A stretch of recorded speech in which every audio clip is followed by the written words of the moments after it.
Maybe you've experienced this odd feeling before. The doorbell rings, someone wants to come inside, visit, or chat. Yet inside you feel uneasy, an internal resistance, a strong desire to just say no. It's not that you dislike people or are angry at the world. The truth is, you simply don't enjoy having guests. You value your peaceful home, your uninterrupted routine, your saved energy. If this resonates with you, take a deep breath, because this video will explore something few admit openly: the genuine, intimate, and often misunderstood discomfort of those who can't tolerate others entering their personal space. And no, you're not rude or antisocial. Comment 1.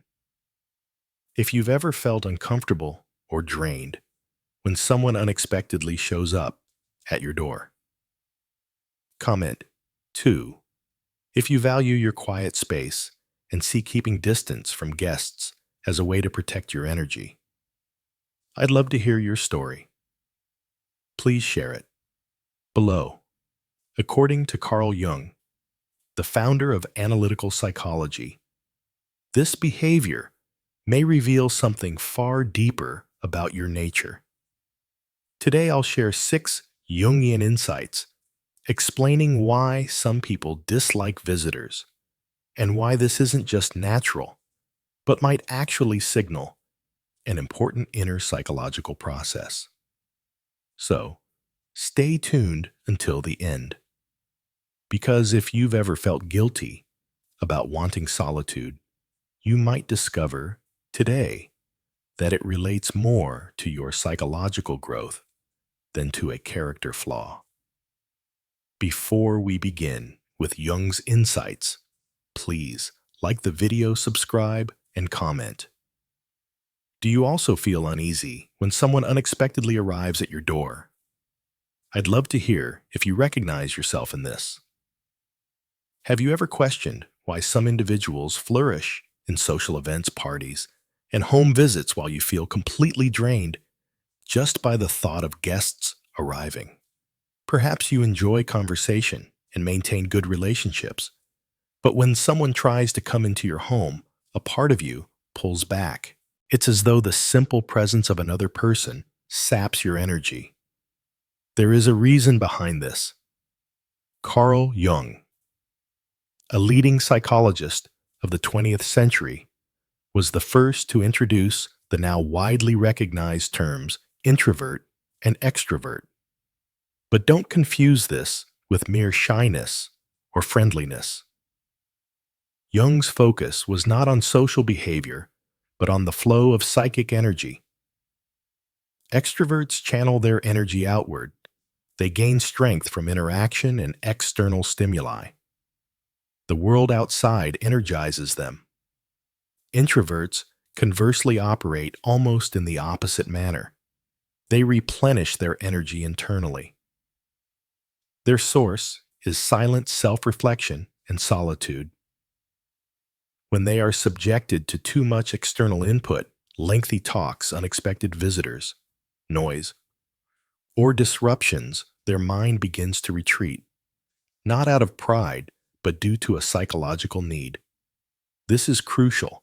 Disliking visitors is not a social flaw, but a direct reflection of how your energy functions. If you lean towards introversion, and many people do without realizing it, your home becomes more than a physical location. It is a sacred sanctuary, a cocoon where your energy resets and your psyche balances. When someone crosses into this space, even with the best intentions, they disturb invisible threads you have been managing all day. Their presence compels you to put on your persona, your social facade, which distances you from your authentic self, and that is deeply tiring. Jung explained that introversion is not a matter of conscious decision, but a soul's inherent tendency. Thus, resisting this internal drive only results in greater inner conflict and fatigue. People may say, oh, they're just shy or don't like socializing. However, what is often misunderstood is that what appears as aloofness or disinterest is actually self-defense, a psychological barrier, an unseen boundary constructed by the unconscious to protect the inner self. Jung termed this process the shadow. The shadow is a part of you that may remain largely unknown, yet it exists quietly and invisibly, governing your emotions, reactions, and profound unease. When you welcome someone into your home, it's not merely a physical entrance. Unconsciously, you allow them into a space where your energy is most concentrated and simultaneously most vulnerable. This is precisely where the shadow comes into play. The shadow holds everything you've repressed for various reasons, hidden facets of your personality, lingering fears, unresolved past memories, and unspoken emotional wounds. Do you recognize yourself having to wear a mask when hosting guests? Comment 1 if you feel exhausted from maintaining a social facade even in your own home. Comment 2 if you've chosen silence or avoiding guests to preserve your personal space and mental health. Share your thoughts in the comments.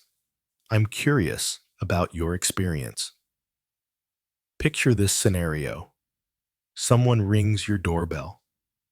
You sit down and begin a conversation, but instead of feeling at ease, you experience an inexplicable discomfort.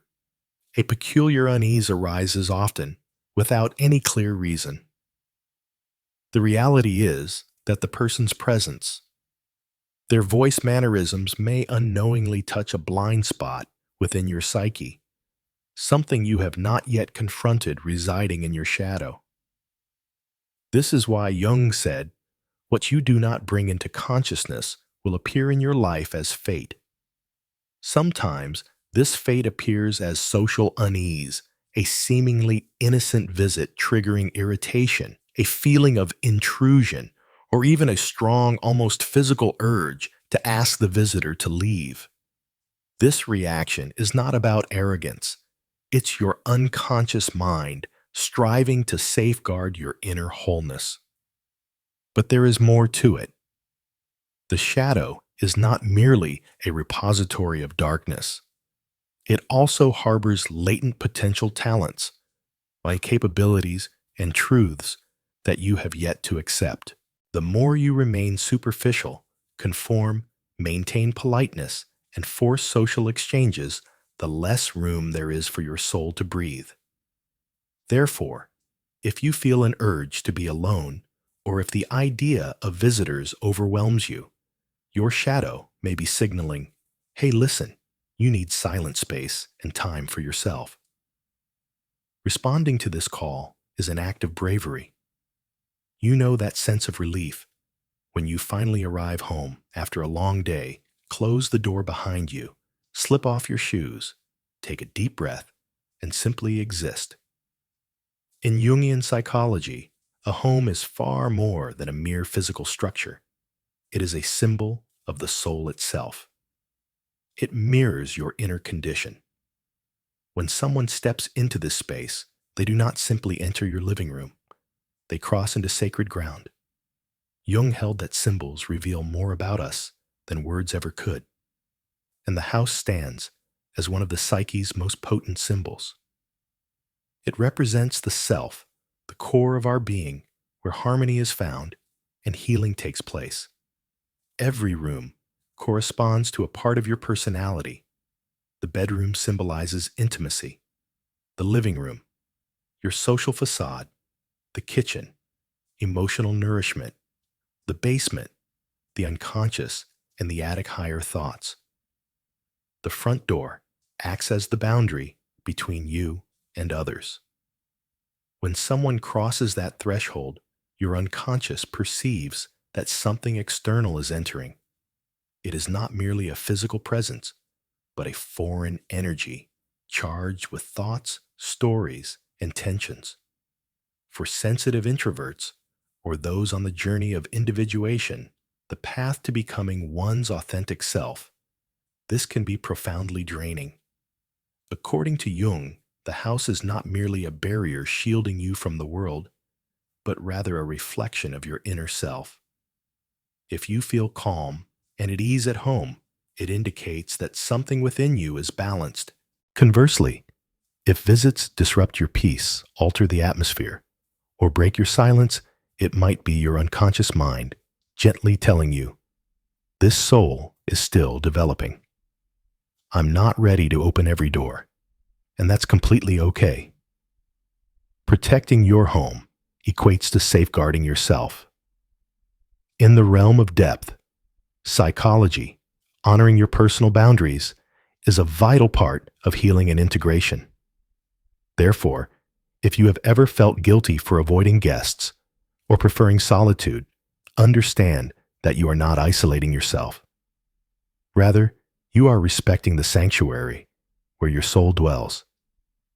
Have you ever smiled politely while secretly wishing for silence? Brewed coffee, made small talk, acted cordial, but inwardly thought, when will this visit finally end? It may sound harsh, and you might feel ungrateful or uncaring. However, Carl Jung provides insight into this inner struggle. He termed this the persona, the mask we present to the world. It represents the social role we adopt to fit into work-family relationships and even during visits.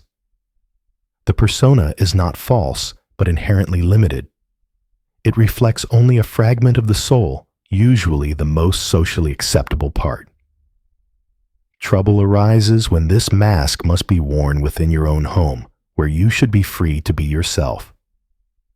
For those with a particularly pronounced persona, often introverted, sensitive, and observant people, a visit can be utterly exhausting. Suddenly, you must perform, select your words carefully, manage facial expressions, monitor conversation length, notice the dishes in the sink, or whether the lighting is too bright or too dim. All these demands drain psychic energy substantially. Jung stated, "The persona is necessary. It helps us navigate society. But when we mistake the persona for our true self, the soul cries out." This might explain your strong internal resistance to visits. It's not that you dislike others. It's that you feel compelled to maintain a socially acceptable facade when all you truly want is peace, bare feet, silence, and a gaze through the window. And here's something even more challenging. Many individuals wear their persona for years. They welcome visitors at home, make an effort to smile, engage politely, yet inside feel utterly exhausted, irritated, and drained. But depth psychology offers a freeing insight. You have the right to be completely authentic in your own space. You can say no to visits. You are allowed to decline invitations and choose to be unavailable because trying to please others often means neglecting yourself. Sometimes you just need solitude, not out of sadness or drama, but because your soul demands silence. In those moments, many people feel odd or antisocial. After all, we live in a culture that values being constantly social, loud, active, and present. Yet Carl Jung saw things differently. For him, the urge to withdraw often marks the beginning of life's most significant journey, the path of individuation.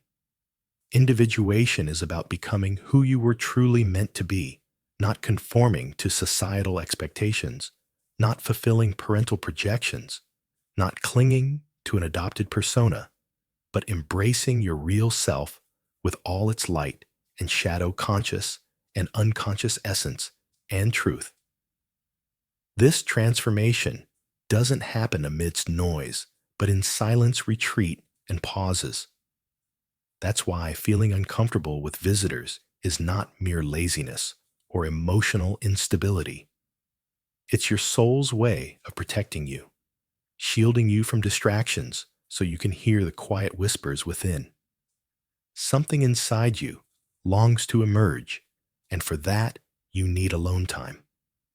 Jung famously said, "Loneliness isn't about lacking people around, but about being unable to express what truly matters to you." What could be more vital than listening to yourself? But how can this happen amidst the chaos of a guest who overstays or in conversations that never reach your soul? The reality is, some life phases require deliberate solitude, not as an escape, but as immersion. You don't withdraw to vanish. You withdraw to return, renewed, clearer, stronger, and more fully yourself. While the external world pulls you toward parties, social duties, and gifts, your inner self calls for something different. Pause a little more. Resist opening the door just yet. Prioritize caring for yourself first. Perhaps you've sensed it during your listening, that odd sensation akin to relief. That profound, silent calm when someone articulates what you've carried inside but never quite managed to express. Trust this feeling. The uneasiness you experience with visitors, that almost tangible discomfort you've often mistaken for a personal defect, actually stems from a much deeper source. If Carl Jung were beside you now, with his steady, insightful gaze, he might say, "You are not mistaken for desiring solitude. You are attentively hearing the call of your soul, which is uncommon."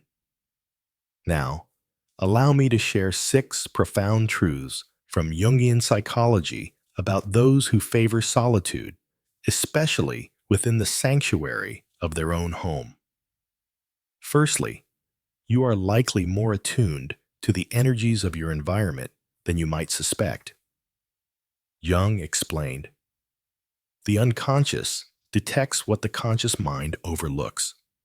Some individuals are highly sensitive to the psychic atmosphere created by others. Their voice looks, silences, and unspoken tensions all impact you deeply. When someone steps into your home, they bring more than their physical presence. They carry energy, unresolved feelings, and personal histories which you perceive as a weight-stirring inner unrest that drains your vitality.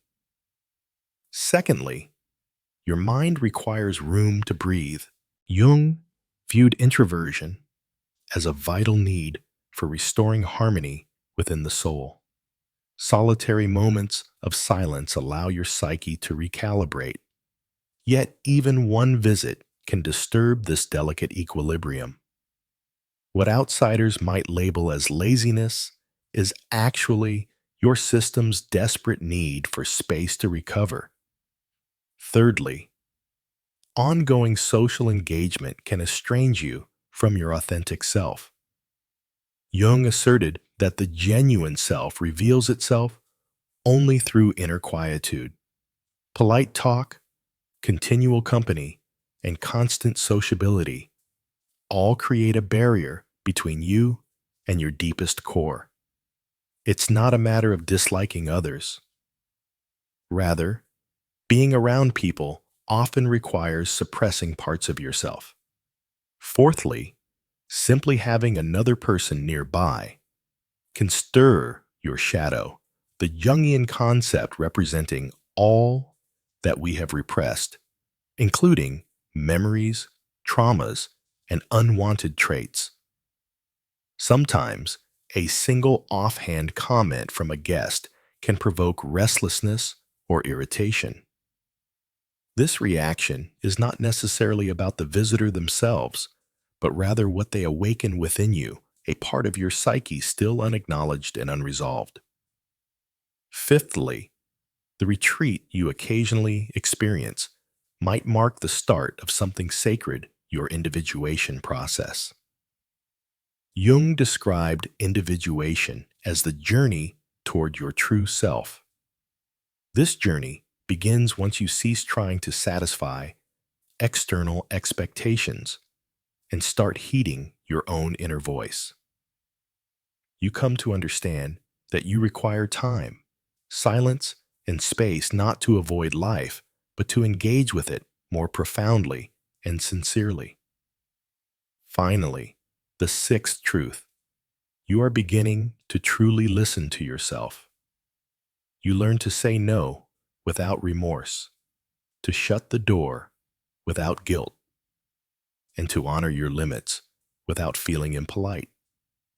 Each time you offer kindness unwillingly, every smile or gesture made without genuine energy, you sacrifice your own self to fit into another's world. You have now recognized that living this way is no longer sustainable. It is time to respect and nurture your soul. Imagine an elderly man with a flowing white beard, carrying a lantern, walking solo down a quiet path in the dark night. This iconic figure represents the hermit, an ancient symbol with profound significance in Jungian psychology. Jung described the hermit as an archetype, a primal image, and universal force residing within each of us, even if we do not always acknowledge or express it. How is this relevant to you? It relates deeply to your wish to avoid visitors and seek solitude at home. The hermit represents the inner urge to withdraw to seek wisdom and self-awareness. It is the force compelling you to shut the door and disconnect from your phone, not as an escape, but to listen to your inner world. The hermit embraces silence, understanding that true illumination arises only in stillness. This archetype does not signify hollow loneliness or harmful isolation. Rather, it embodies the bravery to turn inward, confront personal shadows, uncertainties, and fears, and through that process, uncover one's own inner light. This light cannot be given by others. Only you can discover it yourself. To achieve this, the hermit requires a sacred space often found in your home, your personal refuge. If you experience a strong urge to avoid entertaining visitors and to stay in peaceful solitude, it could be your inner hermit summoning you. This figure encourages you to decelerate, to avoid being overwhelmed by external noise, and instead reconnect with your essential self. Jung believed that heeding this call is crucial for mental and emotional well-being. Moreover, choosing the hermit's way serves as a form of resistance against the world's relentless rush, shallow social interactions, and the persistent demand to always be accessible and sociable. It represents an act of self-respect and nurturing one's soul. Therefore, when someone questions why you prefer solitude or decline, visitors recall the hermit residing within you. He stands holding a lantern, reminding you that genuine light emerges only after facing your own darkness, and that needing silence to rediscover yourself is entirely natural and acceptable. Have you noticed the profound power of embrace solitude? It goes beyond mere aloneness to what you create within that space. For Jung, the hermit was not a figure of sadness or social failure, but a keeper of inner wisdom. By answering the hermit's call, your solitude turns into a path of personal growth. In this quiet, you uncover answers silenced by the world's clamor. Here you permit yourself to feel, ponder, and reflect without haste, allowing your soul to begin healing. You come to identify recurring patterns, integrate hidden shadows, and uncover long-buried aspects of yourself. Beyond this, you cultivate a calm strength and self-assurance that is independent of outside approval. This journey is difficult for many given that society glorifies continuous activity, social networking, and engagement. Yet the hermit teaches that to genuinely show up for the world, you must first be present for yourself. This is the essence of solitude's wisdom. Therefore, when you refuse a visit or choose solitude, you are not shutting yourself away. Instead, you are inwardly preparing to engage with others later in a more genuine and profound manner, starting with yourself and then extending outward. The hermit calls you toward this profound inner transformation. Comment, Yen. If you've ever felt your inner voice calling you to step back and find stillness in your own home. Comment, Tu. If you've realized that solitude is not social failure, but a path to genuine self-growth. Please share your feelings or experiences below. If you sense this inner invitation, it means you are headed in the right direction. Having recognized the hermit, within a crucial question emerges: how do you balance your longing for solitude with your need for connection? Jung explained that a balanced life does not require rejecting social interaction or total isolation, but rather creating an intentional dialogue between these two sides. The hermit urges silence, retreat, and self-reflection, while the external world insists on involvement, activity, and participation. The skill lies in honoring your personal limits without completely closing off and avoiding social encounters when you're not emotionally prepared. This balance requires daily practice in listening to yourself and communicating openly. You can establish rituals that safeguard your quiet moments, like solitary reading, a solo walk, or a personal morning routine. Simultaneously, you can select meaningful times to engage with those who genuinely support you and honor your boundaries. Though initially challenging, this balance ultimately feels freeing. Most importantly, you owe no one an explanation, only yourself. Society might not comprehend this, but your soul understands its necessities. Jung stated, "Individuation means becoming true to yourself, even when the world demands otherwise." Therefore, give yourself permission to follow this journey. Respect the hermit within while also nurturing sincere relationships that uplift your soul rather than drain it. In doing so, loneliness transforms from a burden into a sacred sanctuary for rejuvenation. Maintaining this balance is undoubtedly difficult.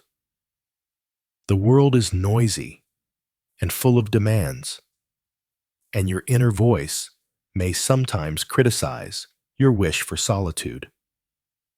However, honoring your limits is not selfish. It is a profound expression of self-love and self-care. Begin by becoming aware of your internal cues. Are you physically exhausted, mentally unfocused, easily irritated? These symptoms indicate that your system requires rest. When you observe these signs, permit yourself to slow down, even if that means canceling commitments or disconnecting from your phone. Next, communicate your needs straightforwardly. You don't need to justify or elaborate excessively. A simple statement like, "I'm staying home today. I need time for myself," suffices. Those who care for you will understand, and those who don't, that is another matter. Thirdly, establish a sacred space. This could be a comfortable corner in your home, a cherished spot in nature, or a personal morning ritual. Within this space, you connect deeply with your true self, where your inner hermit finds safety and peace. Lastly, Show yourself compassion. Don't pressure yourself to always perform or remain socially engaged. It is perfectly acceptable to simply be alone with yourself. Respecting your need for solitude is respecting your soul. This is the journey to wholeness, as Carl Jung taught. Perhaps as this journey concludes, you sense that something profound and authentic inside you has been stirred. This is the profound beauty of Jung's work, the recognition of the individuality of each soul. There is no correct or incorrect way to exist, only your unique path. If your path involves staying home, avoiding visitors, and noise that neither makes you odd nor less worthy of love. Jung teaches that individuation, the process of becoming whole, entails embracing every aspect of ourselves, including those parts society may overlook or undervalue. Therefore, by honoring your desire to withdraw, you pay tribute to a vital part of your soul. You need not conform to outside expectations to find happiness. Your home, your silence, and your solitude are sacred realms where your soul rejuvenates and expands. Within that intimate sanctuary, you gain the strength to face the world authentically and with inner tranquility. If there is one key lesson to take away today, let it be this: your way of existing in the world is valid.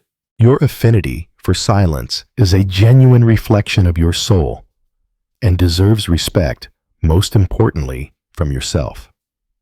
Although this journey has concluded, it truly marks a beginning for you. Together, we have uncovered Jung's 6 truths, encountered the hermit archetype, and learned how solitude can serve as a wellspring of profound insight. Now I encourage you to turn inward with kindness.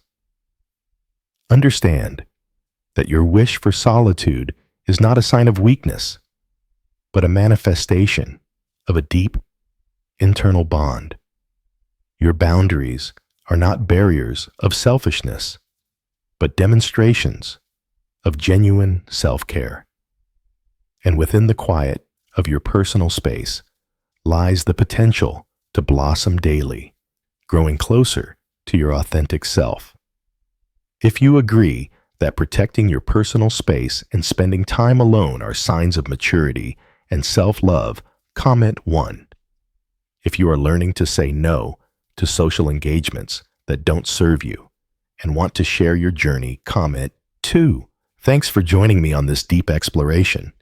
Don't forget to like, share, and subscribe for more insightful videos.